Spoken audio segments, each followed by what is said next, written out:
Brought to you by L&M Filters. This is it. L&M is best. Stands out from all the rest.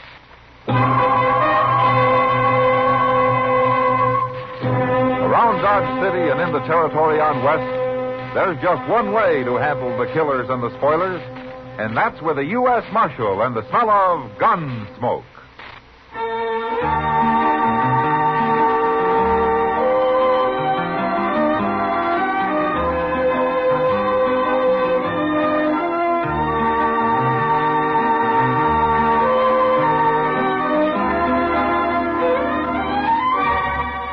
Gunsmoke, starring William Conrad. The transcribed story of the violence that moved west with young America. And the story of a man who moved with it. I'm that man. Matt Dillon, United States Marshal. The first man they look for and the last they want to meet. It's a chancy job, and it makes a man watchful. And a little lonely.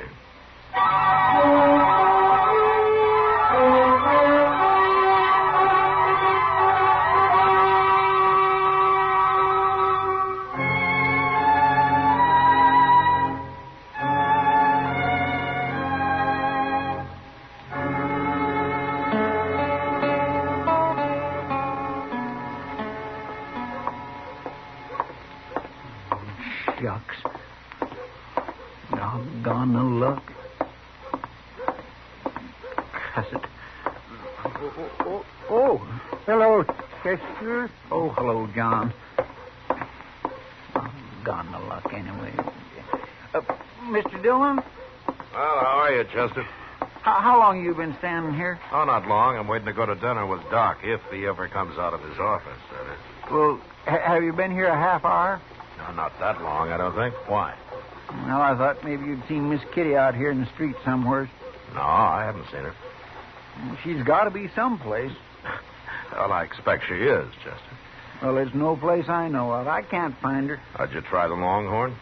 Oh, no, sir. She's never in there before afternoon sometime. What about her room? That's where I was supposed to meet her, Mr. Dillon. But she ain't there, and nobody saw her. Nobody I talked to, anyway. Oh, she'll be around. Yeah, but it ain't like Miss Kitty not to be where she says she'd be. Now, don't get so worried, Chester. It can't be that important.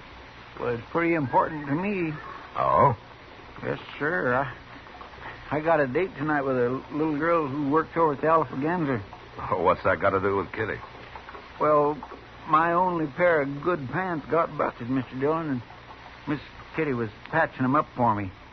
She told me to come pick them up today just before noon. No wonder you're worried. Is this a new girl that you got, Chester? Yes, sir. Well, she's new to me. Little southern gal with a mouthful of honey, Mr. Dillon. Honey, huh? Mm-hmm. Well, that makes good bait for old bears like you. Oh, Mr. Dillon, I ain't no bear. Not really. Hello, Matt. Chester. Yeah, hello, Doc. Doc, how are you? Oh, I hope I haven't kept you waiting too long, Matt. Oh, that's okay, Doc. Now I won't have to worry if I'm the one that's late next time. Huh? I'm not the one that's late. Oh, you're not? No. Kitty is. Kitty? Yes, she said yesterday she'd be in at noon. Wanted me to look at a tooth that's been bothering her, and I promised I'd be there, but I can't wait forever. It seems like Kitty's late all the way around today, doesn't it? I was supposed to see her too, Doc, but I can't find her no place. Well, it doesn't matter. She's probably sleeping in for a change. No, she ain't. I've been to her room. Nobody saw her around there at all. Is that so? And she said she'd be there. Well, come to think of it, it's not like Kitty. When she says she'll be there, she's there. Yeah, it kindly worries me. Now, you two getting all worked up over nothing. Kitty isn't that clock-like. And Well, you know then it. where is she, Matt? I don't know where she is. Kitty's a big girl. She can take care of herself. Now, stop worrying about her. Hey, here comes Sam Noonan. Maybe he knows where she's at. Well, how would he know? Well, Miss Kitty works for him at the Long Branch, don't she? Sure, but Sam doesn't keep her on a string. Her time's her own. Morning, gentlemen. Hello, Sam. How are you, Hello, Say, Sam. Sam, you ain't seen Miss Kitty around today, have you? Oh, Chester, I ain't. Noticed you men standing here. Thought I'd come ask you. You mean that you're looking for her, too? Well, she was going to come to the Long Branch about 10 o'clock. Went down early to meet her, and she ain't showed up yet, Marshal. 10 o'clock's pretty early for Kitty, isn't it, Sam? Well, sure, but she was doing it as a favor to me. I want to get started repainting the place, and she was going to give me some ideas about making it real fancy. She said she'd be there, and I got a man waiting to go to work on it this afternoon. You know, it beats me. Kitty takes one morning off, and everybody in Dodge is out looking for it. Well, I don't know about everybody else, Marshal, but I do know when Kitty says she'll do something, she does it. That's just what we've been saying, Sam. Where do you think she's got to, anyway?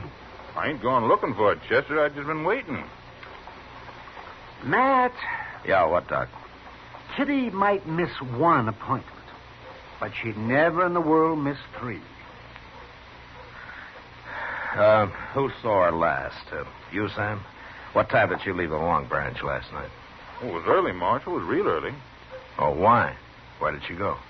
Well, she was talking to some dude from back east. I never saw him before, and they both disappeared about 10 o'clock. I don't know where they went. She didn't come back? That's the last I seen of her. Yeah. Who is this dude? Do you know his name?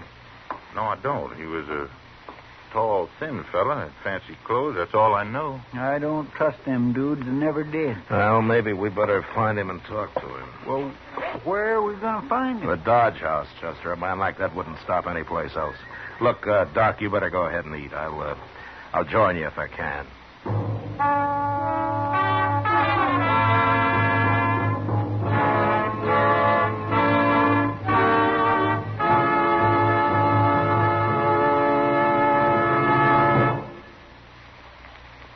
We hope you're having a wonderful Christmas, that the holly and mistletoe look brighter than ever, that you're enjoying your gifts and the fun that goes with them.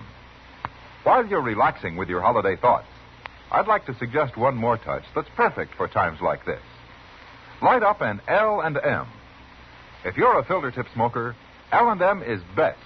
Stands out from all the rest. Stands out for flavor, for effective filtration, for highest quality tobaccos. It adds up to the greatest pleasure in filter tip smoking.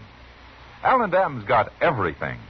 This is it, L&M filters. This is it, Light and mild. it's the best. L&M filters, highest quality filter tip. This is it. L&M filters, L&M filters with the miracle tip. King size or regular, L&M is best. Stands out from all the rest.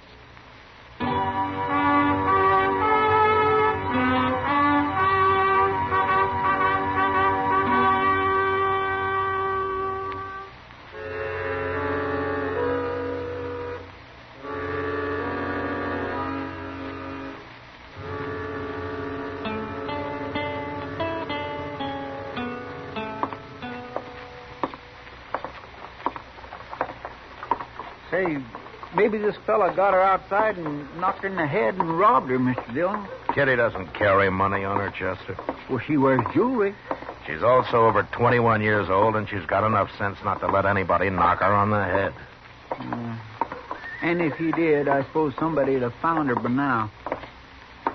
Yeah, sure. Hey, look. There's Mr. Doby himself at the desk in there. Oh, good.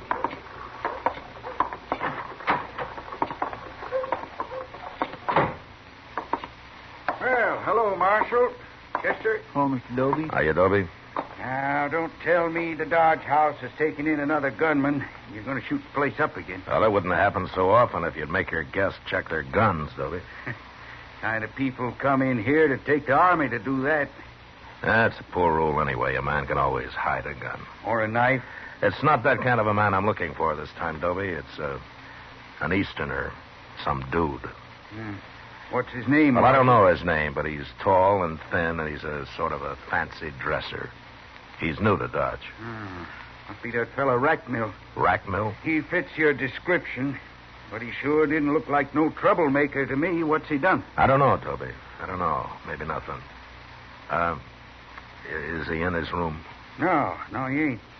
Funny thing, now you mention it. Clerk told me this morning that Rackmill didn't come in at all last night. You didn't? I didn't think nothing about it till now. Oh, you know how some fellas are. They get to playing cards or something. He ain't up to no good, Mr. Dillon. I just know he ain't. Dobie, what do you know about him? I told you all I know. He come here day before yesterday. Said he was traveling around, seeing the West. I don't think he's working. He don't act sharp enough to be a gambler. Okay, Dobie, thanks. Thanks very much. Look, if he does come in, don't say anything about my being here, will you? Not a word, Marshal. But I'll send somebody after you if you want. Good. I gotta go find that clerk. I ain't paying him for me to stand here all day. Well, what are we going to do now, Mr. Dillon? Look, I tell you, Chester, you go down and check the stage, huh? I'm going to go over to the depot, and I'll see you back at the office. You think you might have kidnapped her? Well, we'll know when we find her, Chester.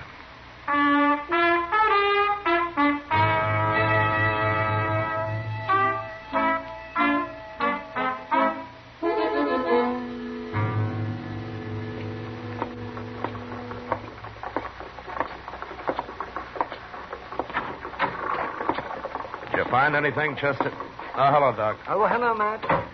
Nobody ain't seen him at the stage office, Mr. Dillon. There's only one stage out today, and that left this morning, and they wasn't on it. Matt, I didn't think there would be. What about the train? Did they leave on that?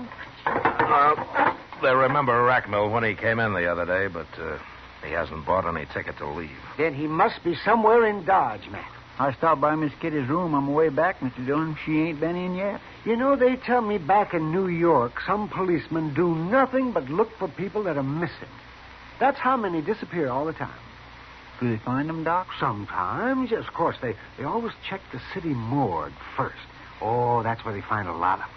People that got killed, you mean? Mm-hmm. Well, some just fall down and die on the streets. Heart seizure, something like that kind of hits them. But, of course, a lot of them are victims of murder. Or killing of one kind of, fights and things like that. Yeah, it must happen a lot. They got so many people living there. It does. But it can happen anywhere, Chester. Only in New York, they're better organized to locate people that are missing and don't come home when they should.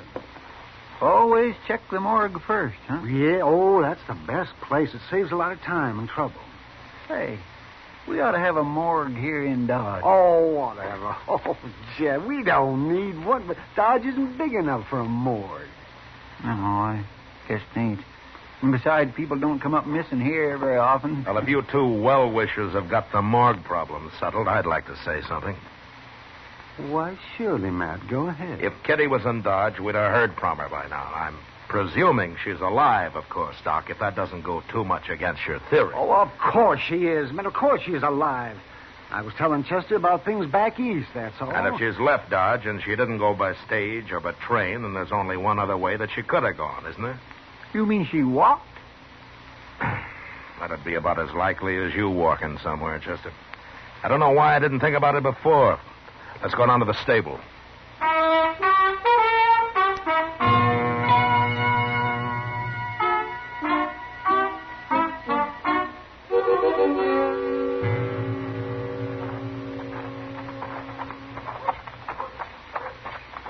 I don't know why I didn't think about them going horseback either, Mr. Dillon. I guess maybe it's because they say that fellow Rackmill's a dude. Horses don't seem his style. We don't know that much about him, Chester. What if he went alone? What if he didn't take Miss Kitty with him after all? Well, he can go anywhere he wants to. Alone.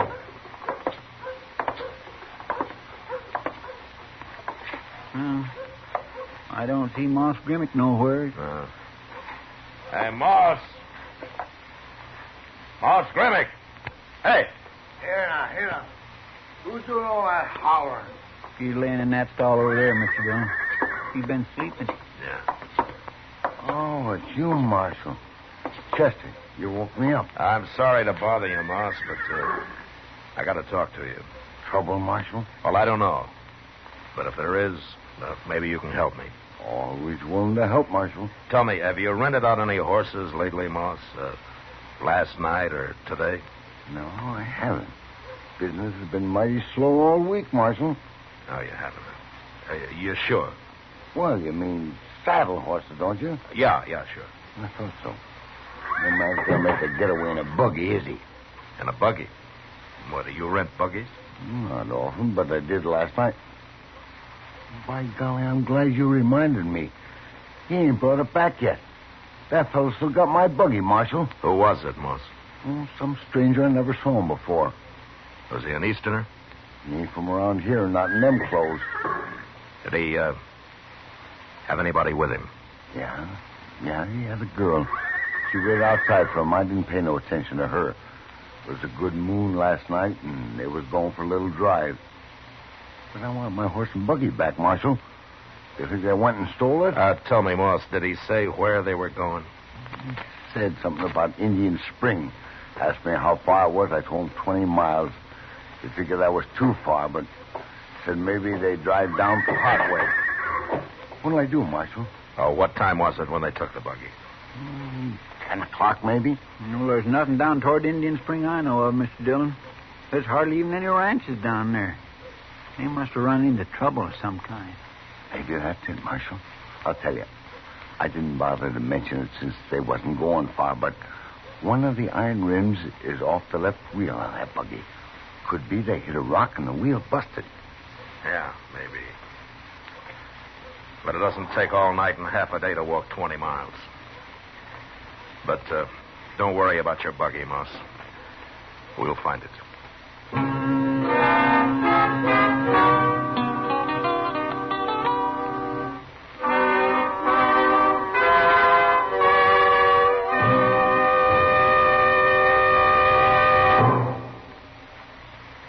Today, along with the traditional pleasures of the holiday, many a filter tip smoker has discovered a new pleasure.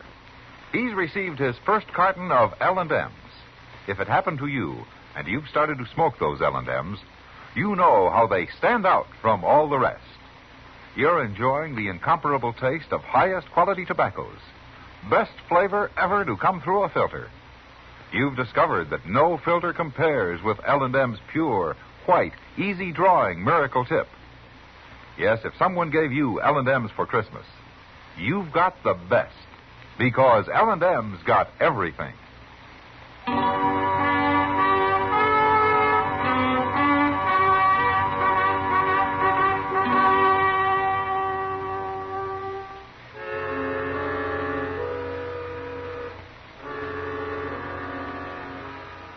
There was no trail going to Indian Spring, so all we could do was start out in the general direction and then ride back and forth across the prairie till we found the buggy tracks.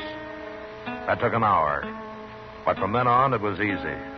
We covered the first 10 miles fast, so fast that we almost missed where the buggy had stopped and a woman's footprints led away from it. We followed these for a mile or two. And then up ahead, we suddenly saw puffs of smoke coming from a clump of box elder, Indian style. That must be Miss Kitty in there, Mr. Dillon. Yeah. Well, is she signaling or what? Well, it looks like it. And she must be in trouble. Maybe. That rack mill fellow must have put her out and just left her to starve. Now, why would he do a thing like that? Well, he's not going to get far enough in that buggy for me not to ask him personally, Chester.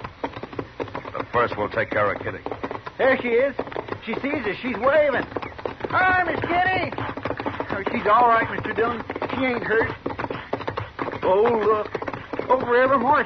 She's been using a petticoat to make them smoke signals with.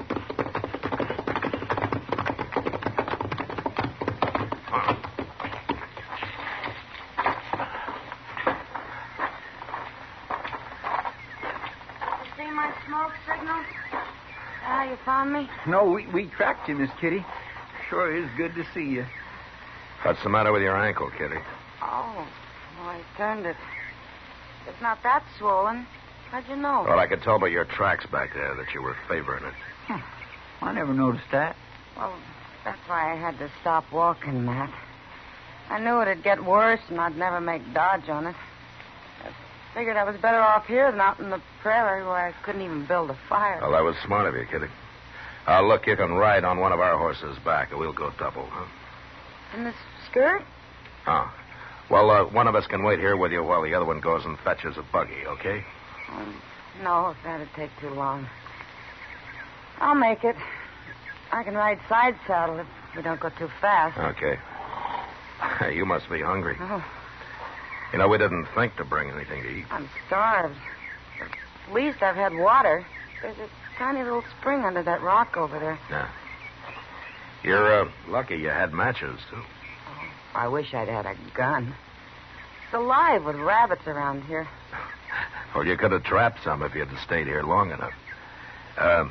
I'll show you how someday. Thanks. But I hope I never need to know how. Oh, Chester. Well, you go get our hat and stuff and then throw some sand on that fire. All right, sir. And I'll have me a drink of water while I'm at it, too. Then we'll get started for Dodge, Kitty. Yeah, the sooner we get there, the sooner you can eat. A side of beef and a sack of potatoes would make a good start. And I come to think of it, I missed dinner myself. I'll join you. I'm sorry I'm so much trouble, Matt. Ah. As long as you're safe. You know, you had everybody worried. Me and Chester and Doc, Sam Noonan. I know. I've been thinking about it. Matt? Yeah. I turned up missing, so you scout around and finally tracked me down clear out here in the prairie and find me standing around on one foot in a bunch of little trees playing Indian. And you don't even ask me how I got here. I know how you got here. Well, sure, of course. With Jim Rackmill and that fool buggy. Part way, anyhow. But that's not what I mean, man. Well, if he'd been out to kidnap or murder you, I guess you'd have mentioned it before this, wouldn't you? I felt so silly. I feel like a fool telling that. Well, go ahead, say it. It can't be that bad. Rackmill's an Easterner. He's never been out here before, and we got to talking, and he said he'd like to see the prairie in the moonlight. It was my idea we rent a buggy and take a drive for an hour or so. Anything to get out of that smoky saloon for a while. So we did. And he tried to hold your hand. And you got mad. And you slapped him. And you jumped down and you started walking. How'd you know that? I know you, Kitty. You know, sometimes you've got a terrible temper. Well, I paid for it this time. Honest, Matt, that's all he did. Tried to hold my hand. I believe it. You know, but you'd have been smarter if you just slapped him and let it go at that. You could have ridden back to Dodge in style. Why'd I have to act like a schoolgirl, Matt? I don't know, Kitty. Some people grow up slow. But I'll tell you one thing. It's a lot better than growing up too fast. Oh, thanks for that anyway, Matt. Hey, look out yonder, Mr. Dillon. Look what's coming. What? It's Rackmill in the buggy. I forgot all about him. Where in the world's he been all this time? Well, looks like we ain't going to have to run him down after all, don't it? Well, he didn't do anything, Chester. He tried to hold my hand. Well, he sure looks wild now. Now, listen, you two. You stay out of this. Leave Rackmill to me. I'll handle him. Come on, Chester. Let's ease up those saddles, huh? Yes, sir.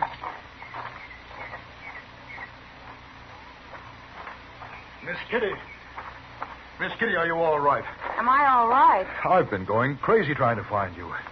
It was dark, and you disappeared so fast, and then I finally saw the smoke a while ago. You did, huh? How'd you know that smoke wasn't Indian? Well, I didn't know. In fact, I thought it must be. I had to make sure, Miss Kitty. Well, dude, you're a pretty brave man, Mr. Rackmill. Oh, I knew it wasn't Indians as soon as I saw them. Have they been bothering you, Miss Kitty? What? Come on, Miss Kitty. Get in the buggy. Aren't you forgetting I got out of that buggy once? We'll talk about it later. Take my arm. Take it. Well, I'll say one thing, Mr. Rackmill. You're sure right about going crazy. Please, Miss Kitty. No. I like it here. I've been real comfortable. I'm going to stay. Learn how to trap rabbits. I may decide to live here, Mr. Rackmill. No, you don't understand. Miss Kitty, we're all alone, way out in the prairie. I don't like the looks of those men. I've got to get you out of here. You've got to get me out of here. You. Please be sensible before it's too late. It's already too late. Now, get in your buggy and go on back to Dodge, if you can find it. I can find it, all right. I promise you I can. Come, Miss Kitty. Which way is Dodge? What? Why, It's right back there. You're pointing towards Texas. Well, it doesn't matter. We'll find it. I won't leave you here, Miss Kitty. I don't care how mad you get. Oh, I'm getting mad again, It doesn't matter. I don't blame you for last night. I apologize. I shouldn't have tried to hold your hand. I just lost myself for a moment, that's all. It won't happen again. I promise you. But I am not going to leave you here. Oh, I'm sorry, Mr. Racknell. I've been unfair. I do have a bad temper, you know. Yes, I know. And you're right about those two. They are a pretty tough-looking pair, aren't they? They're coming back. As a matter of fact, they do look more like desperados than lawmen. Lawmen? Mr. Racknell, this is Marshall Dillon of Dodge City, Kansas. Marshall Dillon? And that's Chester Proudfoot. How do you do? How do you do? It's okay, Racknell. We're not after you. I didn't know that she knew you. I mean, I thought you were strangers. No, we're not strangers. In fact, we rode out here to find Kitty. I've been trying to find her, too. All night and all day, I've been driving around. Now, wait a minute. You men aren't going to make all this my fault. I only did what any lady'd do. Kitty, you do a lot better if you get something to eat. Eat? What are we standing around here for? Matt, will you and Chester ride along with us? Sure we will, Kitty. And Mr. Racknell, when we get to Dodge, maybe you'll have supper with us. That's very kind of you, Miss Kitty. Good. Now, if you'll hold my hand, you can help me into the buggy.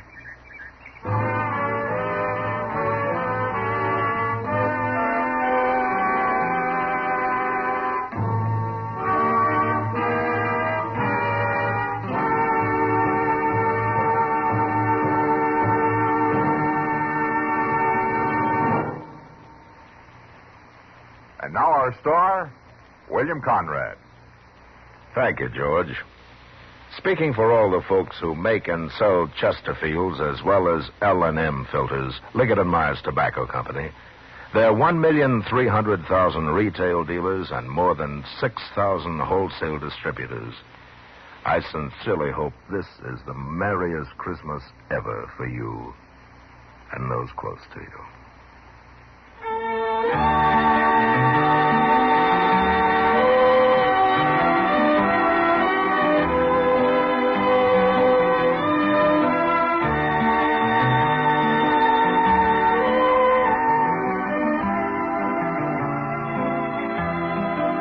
Gunsmoke, produced and transcribed under the direction of Norman MacDonald, starred William Conrad as Matt Dillon, U.S. Marshal.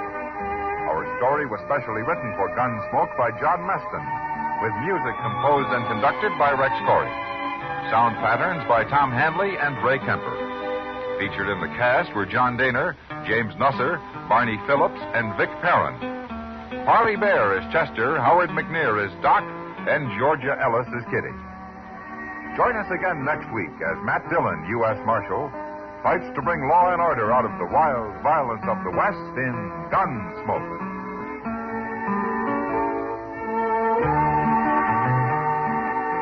What keeps a family happy? You'll agree if you look at the happiest families you know that it takes more than Dad's paying the bills. Mostly, it's doing things together. A family outing, a backyard barbecue, or games together in the evening. These are the precious moments of family life, the shared moments. Going to worship each week is another of the good things in life for the family to share. Enrich the lives of your family. Worship together.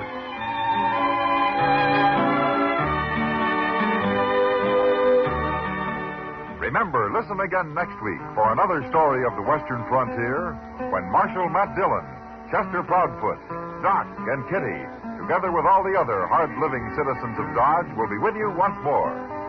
It's America growing west in the 1870s. It's drama. It's Gunsmoke. Brought to you by L&M Filters. This is the CBS Radio Network.